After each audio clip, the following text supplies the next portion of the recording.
Hi everybody, my name is Jan Dufour and I'm an independent Stampin' Up! Demonstrator. Today I am going to show you a really sweet treat box. It is made by some simple folds and it's using several different sets which you may or may not have. You can always decorate. The bow comes from Cottage Wreath, which won't, Cottage Wreath dies, which won't be available until our new January to June mini catalog is available. Joy comes from the set Handmade Wishes. Oh no, yeah, Handmade Wishes. And then I stamped or punched it out with a best label punch. Now all of this can be altered. Shout out to my upline Julie DiMatteo, who came up with this concept. It was larger, it held different things. She didn't decorate it the same way. This is my take on it. And the reason I made it smaller is because I am going to a one-day convention in Indianapolis, which I'm very excited about, which you too could do if you were a demonstrator. And we're going to do some swaps. So believe it or not, I'm making 100 of these because I'm insane. But actually, once you get going, it's pretty quick. So let me get back to my website. If you're viewing me on YouTube, it's stampmesilly.com. My email address is jandufour@yahoo.com.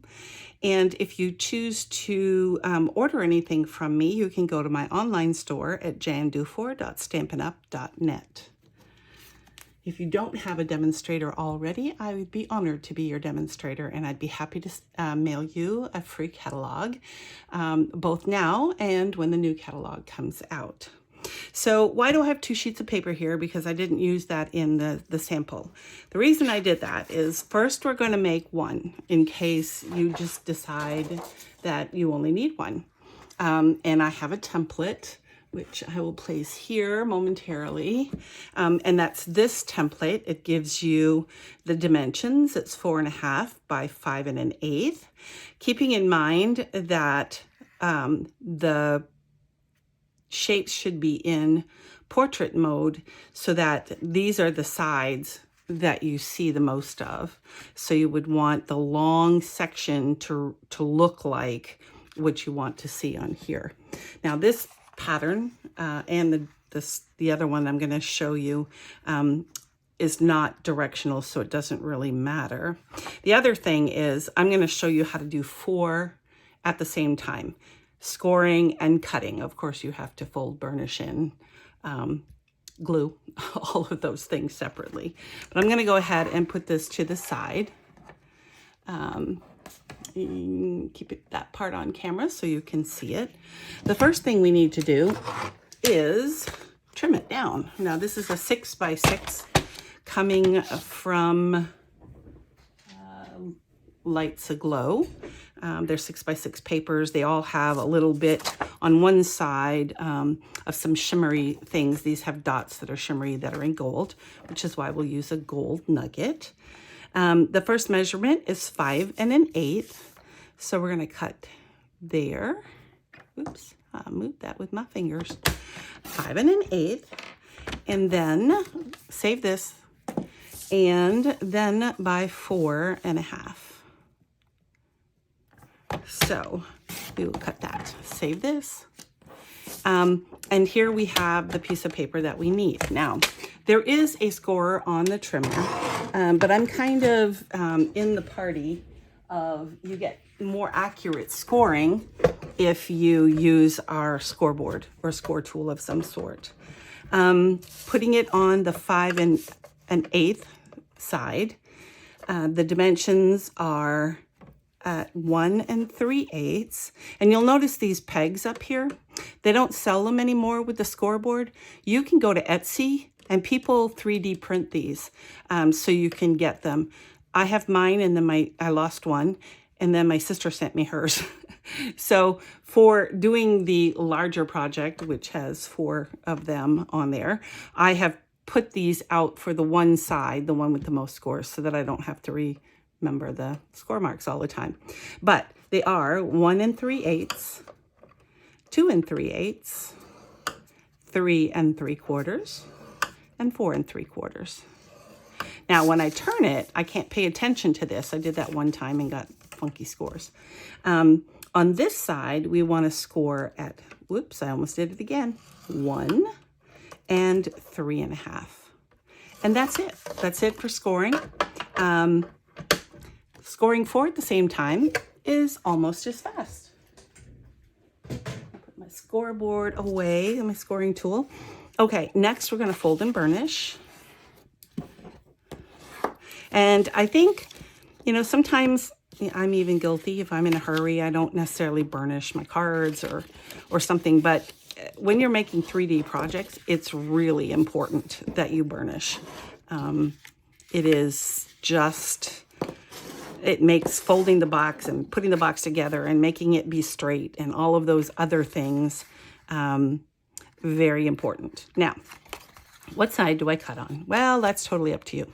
One of the papers I was using had white on the other side, so I always used the white side because it was easier to see. Now, the only difference it will make is whether or not your back will lap this way or lap this way. It doesn't really matter. So just pick a side and go with it.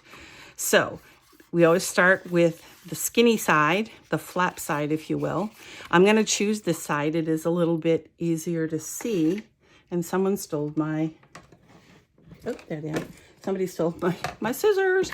Okay, so the first thing, I'll bring this back out so you can see it a little bit better.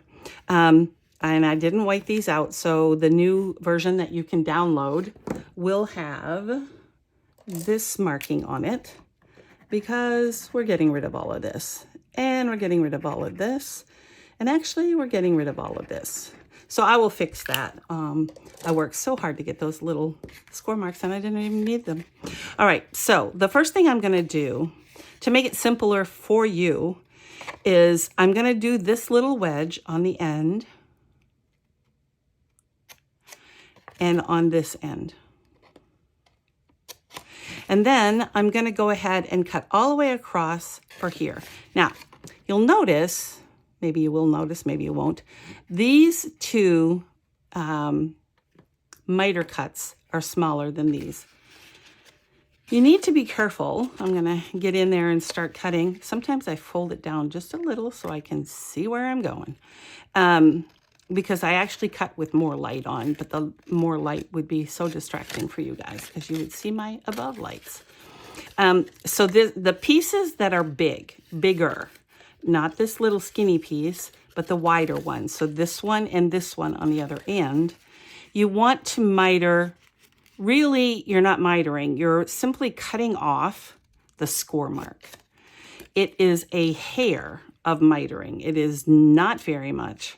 And I will show you the sliver if it will come off my scissors. Oops, let's put it on the darker side so you can see. As you can see, it's pretty small. It's not the normal miter, and that's because we want the bottom of the box to look pretty. Then when you turn it around, you can do this one at a time if it's easier for you, which would be to cut straight up to get rid of this box. And then, this is the skinny one, not the big one.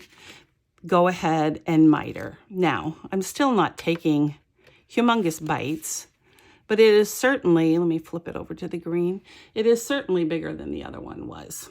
So, you can then go to this mark and just cut up the line. Whoops, cut up the line, or go ahead and then miter. Again, once on this side, and then very thinly just taking off the score mark, if you will. Oops. It kind of gets a little fun when you don't have anything on the other side. So, there we go. So what I end up doing, especially because I've been doing so many, is I know this is the fat side. I am just cutting up the score on this side, cutting out the score mark, and then mitering that side. It makes it quicker for one. Again, skinny side, so I am mitering a little bit more. skinny side, I am just cutting off the score mark. And that keeps it where it belongs. The only one that, it's not tricky. The only one is you have to go to this side and make sure you stop right at this score mark. Now, if you don't miter at all, nobody's going to die. It will be fine. You will be able to do it later if you want to cut just a little piece that seems to be in the way. But you don't you don't have to worry. I'm just cutting that straighter because apparently I was crooked. You don't have to worry about that. Now this piece here is important. If you can do it without making, you know, too bad of a mess out of it, and believe me, it's very forgiving. You can turn around. Here's the score mark. Just cut a little of that off. And then go to the other side and cut about the same piece off. Then you can use this piece to cover your Hershey Nugget. Now, yes, I know there are folds in there, but it works. If you really don't want to do that, then use the fat side and make it 1 by 3, and that will give you the perfect size. This one is 3/4, and depending on what Hershey Nugget you chose, let me grab one here because I've already covered mine. I want a gold one. If you're careful, as you can see, mine have little lines on it and little decoration on both sides. If you can see it. You can center this, and this would work. So you can use this piece. You can cut this down to 1 to 3, or you can just use this. Since I have it in my hand, let's go ahead and do that. We're going to put some tear and tape on the back side. And these will all be in the directions on my website at my blog, which is stampmesilly.com. If you're already on Stamp My Silly, you can already see it. You start with the non-taped side, put it kind of in the middle here, wrap it around, holding it tight, and get a little piece of paper sticking out. Okay, I'm gonna get vicious. All right. When you bring it around, you want to make sure that it's tight and that this edge is straight once you put it down. And I'm sorry, there's a little bend here and a little bend here. I'm okay with that. If you're not, there's no problem. Go ahead and use the other pieces. And then that way you can get 1 box for every 6 inches. Now, the first thing we need to do is round the corners. Do we have to round the corners? Nope, don't have to. I like the look of the rounded corners. And yes, I know, whoops, that didn't work out well. I know I'm using a discontinued product. Everybody has corner rounders. It doesn't matter if they're Creative Memories or if they're, you know, from Joann's. Everybody has them. When you do them on this side, kind of fold it in so that there's no interference and round off the corner and get rid of the mess. There we go. Right on the floor. I had to vacuum anyway. Next step, we're going to put some tear and tape here. And we are putting it on the right side of the project. Then we're going to flip it over and we're going to put it on, not the end piece that's big, but the kind of one that's sort of in the middle on the inside. And I'm burnishing it because that makes it easier when it comes time to take the tear and tape off, as we will do now. I usually do it this way just for ease of pressing. Oops, come on now. There we go. Now you can fold this down. Anytime there's even numbers of folds, you can fold down. When you do this, make sure you're meeting up with this edge and these 2 edges so that your box doesn't have any funky looking things. The bottom, we take that piece that has the tear and tape, and I go ahead and pull it off while it's kind of out of the way. It's not really, but you can get your fingers and or take your pick tool in there. Okay. Now, this is going to fold to the back, which is why we put it on this piece and not this piece. We want this to fold last.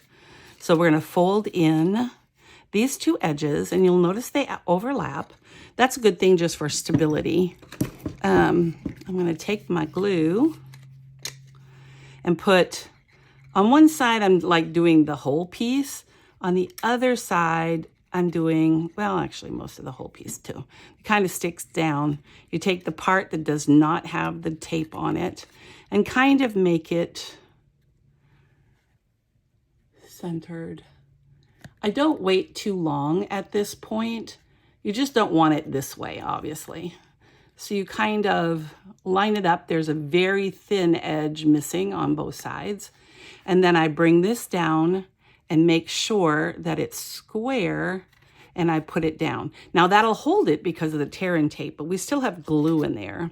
And oh, by the way, it's the perfect size to press the insides. You can also use your bone folder, or you can use whatever will get down in there. But that makes the edges fold together better and glue down because the glue soaks into the paper. All right, now what do? We take both sides using your fingers, squish it in. No, there's not a measurement for this. You want these two corners to meet with these two corners. And if you do that, it will be right. Then I don't go all the way down to the bottom. I go maybe halfway because there's going to be fat things down on the bottom and it doesn't matter. Fold this over, make sure that it is scored so that it is rounded and the edges match. Then we use a Velcro dot. Now, I buy them in big bunches. There's only 75 in here. I had to buy a second box because I'm making 100. When they come, they are in two sections. One, I don't know, the loopy end, not the loopy end, the scratchy end. I don't know what they call it. I'm sure there's a name. And then this one is the fuzzy end. And later on, I will put them together so that I don't have to fight with those things. So when I get them, they're put together, maybe not perfectly, but they're put together and then I cut them apart. It's much easier to handle this. If they're not together, when I go to use them, I can go ahead and just take it off, make sure that they are centered. Now there's two different, obviously besides the loop and scratchy part, I don't know what to call it. This one is more clear. So I usually take the fuzzy end, the loopy end, I peel that off, and they like to stick to you, so I'm just going to go with it. Lay it down and put that piece in, kind of in the center, not very far from the top, it's fine. I press it down. So that one's good and adhered. Then I peel off, and it's sticking, so I peel it off. I get rid of both of these at the same time. So now this is sticky. I make sure that as I bring this down, I'm getting it where I want it, and then I press. And when I open it, it will stay on each side, but I will go ahead and give this an extra press because I did that to this one. And that's staying there. And it is more see-through, so you don't get like a white dot. It kind of disappears. We'll put that one away. We use that one later. So then I put my Hershey's Nugget inside, and I get these cute little Chap ice minis. I'm not sure. I will put a link below to where I got these. They come in like four flavors. Now, I got ice, that might be it, 3 flavors. I got a whole bunch of them. But again, that's because I'm making 100 of them. So you only need one. If you want to get real fancy and you're not making a lot of them, that little skinnier piece, which is 3/4 of an inch, fits perfectly to wrap this around here if you want to let them smell it to figure out what the flavor is. I did not think that was necessary, so especially for my swaps. So as you can see, it fits in perfectly. inside. And then you can close this and flap it down. And there you have it. You see, it's higher on this side than this side. It doesn't matter. We folded the edges crisply all the way down to about the halfway mark, so it looks fine. Now, I did this ahead of time, so this is not too long because I am going to show you how to score and cut 4 at a time. This bow came out of Cottage. Oops. Well, I'm going to throw it at you. Cottage Reach dies, and this is not available until maybe November. We have so many specials going on. I'm sorry, I cannot quite remember. I'll put it in the comments, but it's either November 1st or January 3rd when the new catalog comes out. So this is the bow I'm using. I love this bow. I will be using this bow a lot. I'm putting 2 glue dots. Why 2? If I put one in the middle, it's wide enough that it might rock, and I don't really want it to rock because I'm lining them up in a box. Well, first of all, I need to try to pick it up. I want it right there. All right. So I am using the 2, and I'm going to put that right at the very top, keeping the bow within the edges.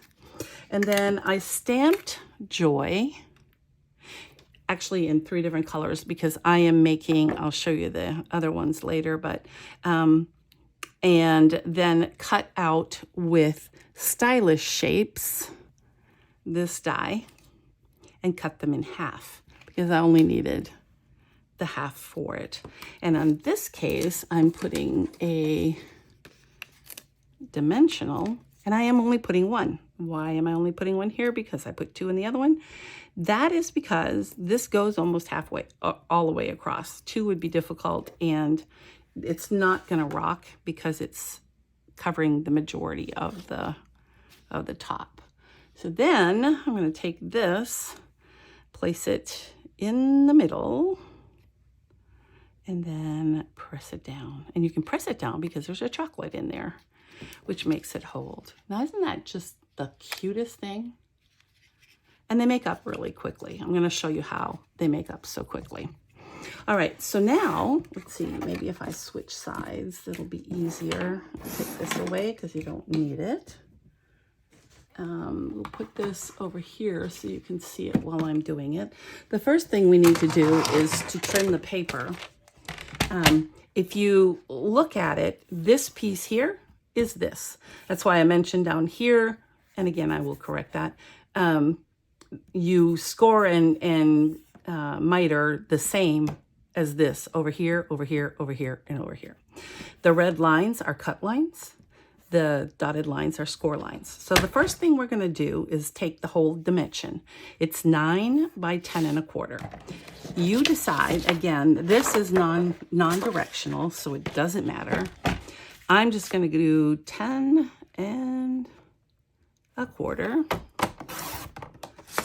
Keep this. And this one's really important. We're going to cut it at 9, and it's important because this leaves 3-inch wide paper, which next week I will be making a Christmas card with. You can imagine having made 100 of those other ones that I will show you. I have a lot of those pieces, so I thought, what better way to use them than to make Christmas cards? So we're going to put it along the 10 1/2 inch, or 10 1/4, I'm sorry, 10 1/4 inch side. And we're going to score, again, 1 3/4, 2 3/8, 3 3/4, 4 3/4. Then, that's where we ended here. We're just going to go all the way over to 6 1/2, 7 1/2, 8 1/2, and 9 7/8. Now, I don't have enough of these. I really do need to order them for 9 7/8. So I just have to remember that I have to score that. So again, because I have these all down, you will find the measurements on the blog post at stampmesilly.com. But I am just going, and you'll notice there's a big gap here. That's because we're going to be cutting that. Here, here, and then not to forget 9 7/8. Then we're going to rotate it, and we're going to score it 1 3 1/2, just like previously. Remember, don't use those. 1, oops, I jumped the track. 1 3 1/2. And jumping the track here is not a disaster because for one, that's about where the flap is. It will be underneath, so I don't care. And then to continue, we're going to score at 5 1/2 and be more careful, and at 8. Now, we're done scoring, and we scored all 4 of them at the same time. Really doesn't take any more time than just doing the one. We'll take our cutter back out. Actually, I don't need that. So again, along the 10 1/4 inch, we need to cut at 4 1/2. So we go to 4 1/2. I'm just making sure here.